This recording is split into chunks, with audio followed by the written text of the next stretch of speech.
और खबरों की शुरुआत करेंगे बिहार और झारखंड में आज जो सीबीआई और ईडी का जबरदस्त एक्शन दिखा है उससे। दरअसल देश भर में कुल मिलाकर करीब 22 ठिकानों पर छापेमारी हो रही है। सीबीआई की टीमों ने बिहार में आरजेडी के 6 नेताओं के ठिकानों पर छापा मारा। इनमें 2 राज्यसभा सांसदों के अलावा पूर्व विधायक और आरजेडी के फाइनेंसर अबू दोजाना भी शामिल हैं। सीबीआई की टीम गुरुग्राम के एक मॉल भी पहुंची। बताया जा रहा है कि इस मॉल में तेजस्वी यादव का पैसा लगा है। इसे दोजाना की कंपनी बना रही थी। इसके अलावा लालू यादव के करीबी और बालू माफिया सुभाष यादव के घर पर भी छापा मारा गया। यह मामला जमीन के बदले रेलवे में नौकरी घोटाले से जुड़ा हुआ है। तो वहीं दूसरी तरफ ईडी ने खनन घोटाले में रांची, दिल्ली और तमिलनाडु में 17 जगहों पर रेड की है। झारखंड के मुख्यमंत्री हेमंत सोरेन के करीबी रहे प्रेम प्रकाश के रांची स्थित घर से 2 AK-47 जब्त की गई है। तो ये तमाम तरीके का एक्शन जो हम आपको इस वक्त बता रहे हैं और सीबीआई के छापों को लेकर बिहार में राजनीति भी गर्मा गई है। बिहार के डिप्टी सीएम तेजस्वी यादव ने बीजेपी पर जोरदार हमला बोला है। मतलब आप भाजपा के साथ रहिएगा, हाथ मिला लीजिएगा तो राजा हरिश्चंद्र बन जाओगे, और हाथ नहीं मिलाइएगा तो भ्रष्टाचारी, क्रिमिनल, रेपिस्ट, और पीछे ईडी, सीबीआई, इनकम टैक्स को लगा दिया जाएगा। देखिए क्या हो रहा है देश में, कितना न्याय कर रहे हैं ये लोग कि भैया जो रेलवे को, घाटे की रेलवे को जो मुनाफे में देगा उस पे मुकदमा हो रहा है, और जो रेलवे को बेच देगा, देश के संपत्ति को बेच देगा, उस पे कुछ नहीं हो रहा। हम हनीमून पे गए तो लुकआउट नोटिस लगा हुआ था, लेकिन भैया ललित मोदी जी, नीरव मोदी जी, विजय माल्या, मेहुल चौकसी, नीरव मोदी पे कोई लुकआउट नहीं था। लाखों हजार करोड़ रुपए लेके भागे। तो वहीं बीजेपी नेता सुशील मोदी ने कहा कि जिन लोगों पर छापेमारी हो रही है वो लालू यादव के अवैध व्यापार में शामिल हैं। जितने लोगों के यहाँ छापा पड़ रहा वो नामी गिरामी इस प्रकार के लोग हैं, तो जिनका कि लालू परिवार से केवल संबंध नहीं है बल्कि प्राइवेट लिमिटेड कंपनी चलाती है। मिलकर ये लोग जैसे व्यापार में बिजनेस पार्टनर होता है, ये सारे लोग कहीं ना कहीं लालू जी के पूरे व्यापार में, पूरे प्राइवेट लिमिटेड कंपनी के ये लोग प्रबंधक या मिलजुल कर व्यापार करते हैं। जी हाँ, तो जगह जगह छापे और छापों पर सियासत। फिलहाल इस पर ज्यादा जानकारी के लिए हमारे साथ हमारे रिपोर्टर संजय सिन्हा, जिनसे जानेंगे क्या कुछ है अपडेट। संजय बताइए क्या कुछ है अपडेट। सोरेन के नजदीकियों पर भी छापा पड़ा है रांची में। बिल्कुल, हम इस समय मौजूद है राजधानी रांची के हरमू स्थित आपको प्रेम प्रकाश के घर के बाहर में, जो कि हम आपको दिखला रहे हैं कि सुबह 5 बजे से ही प्रेम प्रकाश के ठिकाने पर लगातार छापेमारी चल रही है। पीछे प्रेम प्रकाश से नहीं, 2 सीए भी हैं जिनके आवास पर आप ईडी ने आज दबिश की है। लेकिन सबसे बड़ी बात जो निकलकर सामने आई कि प्रेम प्रकाश के आवास से ईडी की छापेमारी में 2 AK-47 मिले। हालांकि उस समय चर्चा बहुत गर्म हो गई कि 2 AK-47 हालांकि किसके हैं, लेकिन थोड़ी ही देर के बाद जैसे ही ये जानकारी मिली कि आपको ईडी की टीम यहाँ पर पहुंची, और यहाँ पर पहुंचने के बाद यहाँ पर अरगोड़ा थाना प्रभारी, जो कि स्थानीय थाना है, वहाँ के थाना प्रभारी पहुंचे। उन्होंने बताया कि ये जो AK-47 है वो दरअसल आपको रांची जिला पुलिस बल का है, और लिहाजा कि अब इसमें क्या कि दो जवानों के नाम से वो आपको AK-47 था, लेकिन अभी दोनों जवानों के नाम का खुलासा नहीं किया गया। लेकिन सुबह से ही ईडी की टीम जो है तमाम चीजों को खंगाल रही है, तमाम दस्तावेज खंगाल ले जाएगा। लेकिन सबसे बड़ा मामला जो फंसा है वो AK-47 को लेकर के है। AK-47 वाले मामले में जिनके नाम से, जिन 2 जवानों के नाम से AK-47 था, वास्तव में वो उन्हें अलॉट था या उनके बदले में क्यों जो है कहीं और रखा गया था, जवानों का नाम का खुलासा नहीं किया। चूंकि AK-47 फिलहाल ईडी के पास है, और ईडी के पास जब इसे जिला पुलिस बल को सुपुर्द किया जाएगा तब इसकी छानबीन और गहरी होगी। जिला पुलिस ये जांच करेगी किस जवान के नाम से अलॉट था, वास्तव में यहाँ कैसे पहुंचा प्रेम प्रकाश के पास, प्रेम प्रकाश का AK-47 कनेक्शन क्या है। क्योंकि AK-47 के साथ साथ 60 कारतूस भी बरामद किए गए हैं। एक AK-47 के साथ 30 कारतूस, मतलब 2 AK-47 60 कारतूस, और दोनों की जांच यहां पर की गई। अरगोड़ा थाना पुलिस यहां पहुंची थी, बाकायदा हथियार की जांच भी वेरीफाई किया, कारतूस को वेरीफाई किया। लगातार तमाम जगहों पर, रांची के 11 जगहों पर आज ईडी की दबिश की गई है, और तमाम दबिश में चीजों को, एक से सूत्र को दूसरे सूत्र से जोड़ने की कोशिश की जा रही है। तमाम चीजों की पड़ताल की जा रही है कि किस तरीके से प्रेम प्रकाश है और दूसरे जो आरोपी हैं उनका मनी लॉन्ड्रिंग मामले में, खासकर माइनिंग मामले में क्या कनेक्शन है, और इन तमाम चीजों को खंगाला जा रहा है। जी बहुत शुक्रिया तमाम अपडेट और डिटेल्स के लिए संजय आपका। तो कुल मिलाकर ये हाल फिलहाल हम आपको झारखंड का बता रहे थे, लेकिन बिहार झारखंड में सीबीआई और ईडी की रेड, भ्रष्टाचार पर छापेमारी है या फिर विपक्ष की घेराबंदी? आज आवाज अड्डा में इसी पर करेंगे बड़ी चर्चा शाम 7:57 पर। और अब बात दिल्ली की, जहां पर आबकारी नीति पर सियासत तेज हो गई है। मामले में बीजेपी और आम आदमी पार्टी अब आमने सामने हैं। दोनों ही पार्टी के नेता एक दूसरे पर वार पलटवार कर रहे हैं। तो वहीं अब इस मामले में आप नेता संजय सिंह ने प्रेस वार्ता कर बीजेपी पर नया आरोप लगाया है। संजय सिन्हा ने कहा है कि बीजेपी ने आपके विधायकों को 20-20 करोड़ का ऑफर दिया है। संजय सिन्हा ने यह भी कहा, विधायक अजय दत्त, सोमनाथ भारती, कुलदीप कुमार, संजीव झा को लेकर उन्होंने प्रेस वार्ता की और इन विधायकों ने कहा कि बीजेपी ने उनसे संबंधित उनके जानकारी के लोगों ने उनसे संपर्क किया। बात नहीं मानने पर सिसोदिया की तरफ से उनके ऊपर भी सीबीआई और ईडी के मुकदमे दर्ज करने की धमकी दी। भाजपा को लोग आजकल 50 खोखा कह रहे हैं।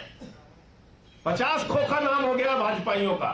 मैंने आपको बताया ना कि जब हम कह रहे थे कि 5-5 करोड़ में विधायक खरीदे जा रहे हैं, 28 जब हमारी सीटें थी, तब भी किसी ने विश्वास किया हो?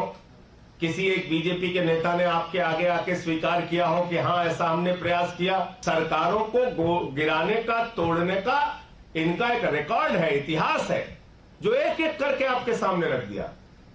वही काम ये दिल्ली में कर रहे हैं। मनीष सिसोदिया जी अच्छी शिक्षा दे रहे हैं, ये कह रहे हैं नहीं हम तुम्हारे ऊपर सीबीआई छोड़ेंगे। तो वहीं बीजेपी प्रवक्ता संबित पात्रा ने आम आदमी पार्टी पर पलटवार करते हुए कहा है कि आप पार्टी के नेता घोटाले पर कुछ नहीं बोलते। मनीष सिसोदिया पर भ्रष्टाचार के आरोप हैं, उनकी जांच चल रही है। जिस प्रकार की बौखलाहट आम आदमी पार्टी में विगत कुछ दिनों से देखने को मिल रहा है, इसमें किसी प्रकार का संशय और दोमत नहीं है कि मनीष सिसोदिया जी को लेकर आम आदमी पार्टी घिरी हुई नजर आ रही है। एक बात मनीष सिसोदिया जी, डायरेक्टली आपको हम बता दें कि you have no escape path. आप बच नहीं सकते, क्योंकि भ्रष्टाचार के विरोध लड़ाई करना और भ्रष्टाचारियों को अंजाम तक पहुंचाना यह देश के संविधान का दायरा है।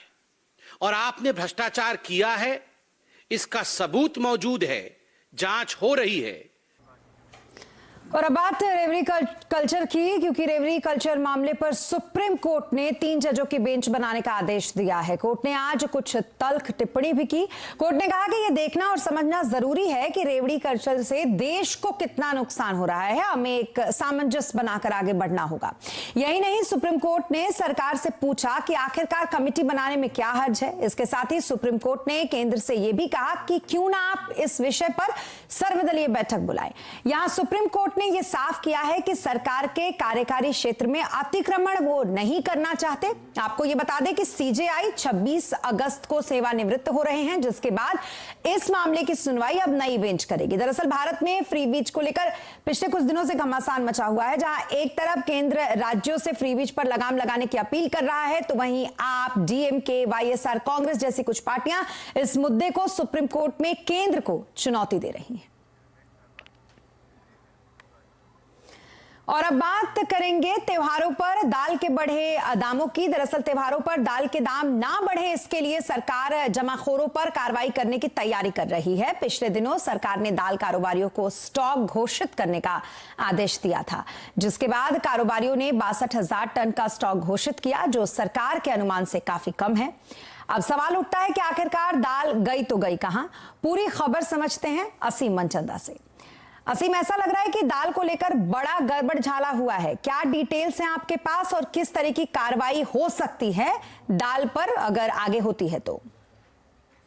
देखिए, पिछले 1 महीने से दालों की कीमतों में लगातार बढ़ोतरी जो हो रही है। खासतौर पर तूर और उड़द के दामों में बढ़ोतरी देखने को मिली है। उड़द में 3 रुपए प्रति किलो और जो तूर है उसमें 6 रुपए प्रति किलो की बढ़ोतरी देखने को मिली है। लेकिन अगर मैं मेट्रो शहरों की बात करूं तो दिल्ली में जो है करीबन दोनों दालों में 13 रुपए किलो की बढ़ोतरी और मुंबई में 7 से 10 रुपए प्रति किलो की बढ़ोतरी जो देखने को मिली है। सरकार ने अवेलेबिलिटी सुनिश्चित करने के लिए कई कदम उठाए, जिसमें कि इंपोर्ट को मंजूरी जो है वो भी दी गई। लेकिन अभी भी दालों की कीमतें जो है बढ़ रही हैं। खासतौर पर त्योहारी सीजन की शुरुआत जो होने वाली है, तो सरकार ने जो है ट्रेडर्स को, मिलर्स को, स्टॉकिस्ट को ये कहा था कि आप अपना स्टॉक जो है वो डिक्लेयर करें। तो उन्होंने करीबन 62,000 मीट्रिक टन के आसपास का स्टॉक जो है डिक्लेयर किया है, जो सरकार की उम्मीद से काफी कम है। तो सरकार जो है इनके ऊपर कार्रवाई करने की तैयारी कर रही है, क्योंकि सरकार को लगता है कि यहाँ पे जमाखोरी जो है ज्यादा हो रही है, जिसकी वजह से दाम जो है वो बढ़ रहे हैं। तो सरकार इनके ऊपर जल्दी ही कार्रवाई कर सकती है। दूसरा, सरकार के पास करीबन 39 लाख टन का करीबन बफर स्टॉक है, सरकार उसको भी बाजार में बेचने की तैयारी कर रही है। त्योहारों से ठीक पहले उसकी बिक्री जो है वो भी की जा सकती है। जी, बहुत शुक्रिया तमाम जानकारी के लिए असीम आपका।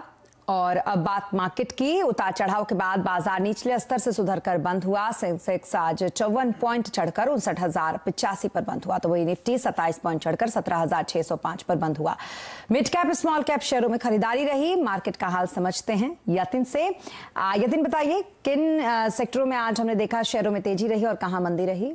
देखिए, आज के बाजार के एक्शन की बात करें तो एक्सपायरी डे के पहले थोड़ा बहुत बाजार में वॉलेटाइल मूड, लेकिन तेजी के तरफ ही बायस रहा। अगर हम निफ्टी गेनर्स की बात करें तो अपोलो हॉस्पिटल, इंडसइंड बैंक जैसे शेयर्स में लगभग 3% की तेजी, और ओएनजीसी, आईसीआईसीआई बैंक जैसे हैवी वेट्स में लगभग 1.5 से 2% के बीच की तेजी देखने को मिली। लूजिंग एंड पे आईटी स्टॉक्स पे थोड़ा बहुत दबाव था, खास करके टीसीएस, जहां आपने लगभग 1% का कट देखा। बीपीसीएल, टाटा स्टील और दिवीज लैब वो दूसरे निफ्टी के स्टॉक्स से जहां थोड़ा बहुत दबाव बना रहा। मिड कैप में काफी सारा एक्शन था, एडवांस डिक्लाइन भी बढ़िया था। तो अगर हम बात करें एबीबी की तो लगभग 7% ऊपर। आईडीएफसी बैंक, सन टीवी जैसे शेयर्स में भी आपने लगभग 6 से 7% का गेन देखा। आरबीएल बैंक में भी आज 20% का अपर सर्किट आपने वायदे बाजार में जाता हुआ देखा। लूजिंग एंड पे थोड़ी बहुत profit taking emphasis, Gujarat gas, HPCL में लगातार प्रेशर बनता हुआ दिखाई दे रहा है, और फोर्टिस में लगभग 1.5% के कट्स आपको आते हुए दिखाई दिए। जी, बहुत शुक्रिया तमाम मार्केट अपडेट के लिए यतिन आपका। तो मार्केट का हाल यतिन से समझा हमने। और देश में केमिकल कंपनियों का भविष्य सुनहरा है। कंपनियों को चाइना वन थीम का फायदा मिल रहा है। इस वक्त निवेश का बेहतर मौका है, ये कहना है अल्फा इक्रेट एडवाइजर्स के एमडी राजेश कोठारी का। लेकिन इंडियन कंपनीज ने अपनी capability to the global customers is now proven. तो अगर आप देखोगे कि for example one of the company in fluorine chemistry has received order from Honeywell about 1 year back. So they have proven themselves. अभी क्या होएगा कि अगर आपको एक Honeywell का प्रोजेक्ट मिल जाता है, तो अगले 2 साल में आपको ऐसे दूसरे 3-4 Honeywell जैसे क्लाइंट्स का आपको कॉन्ट्रैक्ट मिल जाएगा। So it will give you further confidence, it will boost your revenue, it will boost your margins, and therefore it will boost your overall earnings. And that's what is important. So I think India is just beginning, in my view, for Indian specialty chemical industry, and that thesis probably will continue for next 3 to 5 identify करनी पड़ेगी। वो right to win का जो मंत्र है वो हमें समझना पड़ेगा, और वो फंडामेंटल में देखते हुए मालूम पड़ेगा कि अरे ये स्टॉक तो हम सस्ता ले रहे हैं, महंगा नहीं है। क्योंकि हम देख रहे हैं लास्ट ईयर की ईपीएस तो पीई सबका महंगा लग रहा है, लेकिन अगर ग्रोथ स्ट्रॉन्ग आने वाला है, 25, 30, 35, 40% का अगर ग्रोथ आने वाला है, तो वही पी आगे जाके सस्ता हो जाता है, और स्टॉक बेसिकली हमें वेल्थ क्रिएशन की अपॉर्चुनिटी। अब ब्रेक के बाद एक बार फिर आपका स्वागत है। और आज रूस यूक्रेन युद्ध के 6 महीने पूरे हो गए। रूस ने ज़ेपोरोजिया पर हमले किए हैं, जहां पर यूरोप का सबसे बड़ा न्यूक्लियर पावर प्लांट है। इस हमले ने विश्व बिरादरी की चिंताएं बढ़ा दी है। भारत ने भी यूएनएससी में इस पर चिंता जताई। भारत ने कहा कि न्यूक्लियर प्लांट में कोई दुर्घटना हुई तो ये बड़ी तबाही बन जाएगी। और इस तबाही को लेकर चिंता जताई गई, क्योंकि ज़ेपोरोजिया में बता दें आपको कि विश्व का सबसे बड़ा न्यूक्लियर पावर पॉइंट है। और जब से ये युद्ध शुरू हुआ तब से सबसे ज्यादा चिंता इसी बात की थी कि कहीं इसके इर्द गिर्द भी हमला शुरू ना हो जाए, जो रूस ने फिलहाल टारगेट करके शुरू कर दिया है। और अब बात महाराष्ट्र की, वो इसलिए क्योंकि महाराष्ट्र में आज विधानसभा के बाहर शिंदे और उद्धव गुट के विधायक आपस में भिड़ गए। इस दौरान दोनों गुटों ने एक दूसरे के साथ धक्का मुक्की भी की है। दरअसल महाराष्ट्र विधानसभा में मानसून का सत्र चल रहा है। यहां सत्र की शुरुआत होते ही सत्ता पक्ष और विपक्ष के बीच हंगामा शुरू हो गया। उद्धव गुट के विधायक ने शिंदे गुट के लिए 50 खोके एकदम ओके का नारा लगाया, यानी कि इस नारे की आड़ में शिंदे गुट पर 50 करोड़ लेकर बिक जाने का आरोप लगाया गया। तो वहीं महंगाई और किसानों के मुद्दे उठाने और सरकार के जवाब मांगने के लिए एनसीपी विधायक गाजर लेकर पहुंचे। इसके बाद ही गाजर को लेकर भी दोनों गुटों के बीच छीना झपटी शुरू हो गई और मामला इतना बढ़ गया कि दोनों दलों के वरिष्ठ नेताओं को आगे आकर विधायकों को शांत कराना पड़ा। इसके बाद सदन की कार्रवाई शुरू हो पाई। बॉलीवुड के शहंशाह अमिताभ बच्चन फिर से कोरोना पॉजिटिव पाए गए हैं। यह जानकारी बिग बी ने खुद अपने ट्विटर हैंडल से दी है। उन्होंने कहा है कि मैं कोरोना पॉजिटिव हूं। मेरी लोगों से अपील है कि जो भी लोग मेरे संपर्क में आए हैं वो कोरोना का टेस्ट करवा ले। बच्चन को अभी हॉस्पिटल में शिफ्ट किया गया है। स्वास्थ्य बिल्कुल ठीक है उनका। अमिताभ इससे पहले 2020 में भी कोरोना पॉजिटिव हो चुके हैं।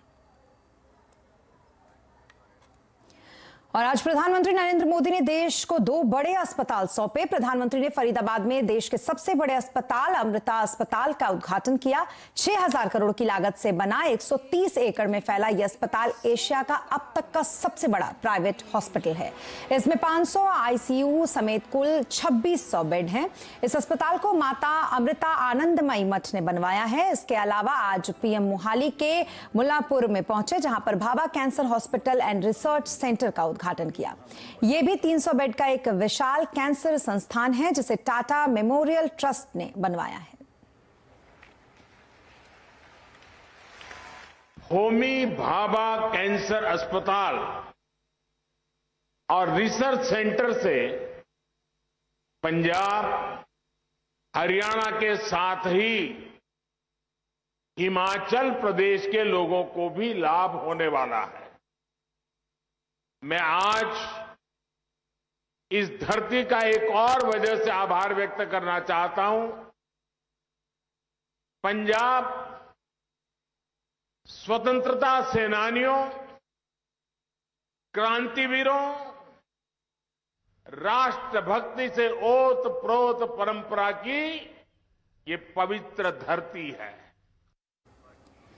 और अब बात मर्सिडीज बेंज की। मर्सिडीज बेंज ने अपनी performance electric sedan car EQS 53 launch कर दी है। ये 0 से 100 किलोमीटर तक की रफ्तार महज 3.8 सेकंड्स में छू लेती है, जबकि इसकी टॉप स्पीड 220 किलोमीटर है। इसमें करीब 649 bhp पावर देने वाली 2 PSM मोटर लगा है। कार में 108 किलोवाट का लिटवेट लिथियम आयन बैटरी पैक लगा है, जो कि 200 किलोवाट DC फास्ट चार्जर से भी चार्ज कर सकते हैं। मर्सिडीज AGM EQS 53 की कीमत है 2 करोड़ 45 लाख रुपए। और इसी के साथ इस बुलेटिन में फिलहाल इतना ही, लेकिन खबरों पर लगातार अपडेट के लिए आप बने रहें CNBC आवाज के साथ। नमस्कार।